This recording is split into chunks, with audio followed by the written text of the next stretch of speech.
کے لیے درخواست کی سماعت عدالت نے کیس کی سماعت کے لیے فل بینچ بنانے کی سفارش کر دی۔ جسٹس جواد الحسن نے کیس مزید سماعت کے لیے چیف جسٹس کو بھجوا دیا۔ ایڈوکیٹ جنرل پنجاب احمد اویس نے کیس میں اپنا جواب جمع کرا دیا۔ ایڈوکیٹ جنرل پنجاب کا جواب 15 صفحات پر مشتمل ہے۔ سرکاری وکیل کی درخواست خارج کرنے کی استدعا مسترد کر دی گئی۔ لاہور ہائی کورٹ کے جسٹس حسن نے درخواست پر سماعت کی ہے۔ تو آپ کو بتائیں کہ عمران خان کو پارٹی سربراہی سے ہٹانے کے لیے درخواست کی سماعت کی گئی ہے۔ ہمارے نمائندے عبد الرحمان سے مزید جانتے ہیں۔ جی عبد الرحمان، سماعت کا حوال بتائیے گا۔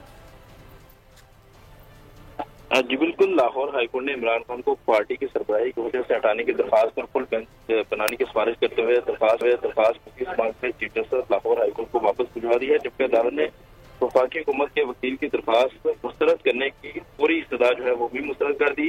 لاہور ہائی کورٹ کے جسٹس جواد حسن نے عمران خان کو پارٹی کی سربراہی کے عہدے سے ہٹانے کے حوالے سے درخواست کی سماعت کی، جبکہ عدالت کے رکن ایڈوکیٹ جنرل پنجاب نے 15 صفحات پر مشمول اپنا جواب عدالت میں جمع کرا دیا اور یہ فوٹو تیار کیا کہ الیکشن کمیشن نے غیر قانونی طور پر اختیار استعمال کرتے ہوئے عمران خان کو پارٹی سربراہی سے ہٹانے کے حوالے سے جو ہے نوٹس جاری کیا، اور جو اس کے علاوہ جو انہوں نے یہ بھی فوٹو تیار کیا کہ عدالت جو ہے درخواست کو جو ہے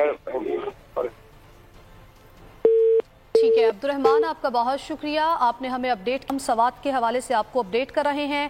عمران خان کو پارٹی سربراہی سے ہٹانے کے لیے درخواست کی سماعت عدالت نے کیس کی سماعت کے لیے فل بینچ بنانے کی سفارش کر دی ہے۔ جسٹس جواد حسن نے کیس مزید سماعت کے لیے چیف جسٹس کو بھجوا دیا۔ ایڈوکیٹ جنرل پنجاب احمد اویس نے کیس میں اپنا جواب جمع کرا دیا۔ ایڈوکیٹ جنرل پنجاب کا جواب 15 صفحات پر مشتمل ہے۔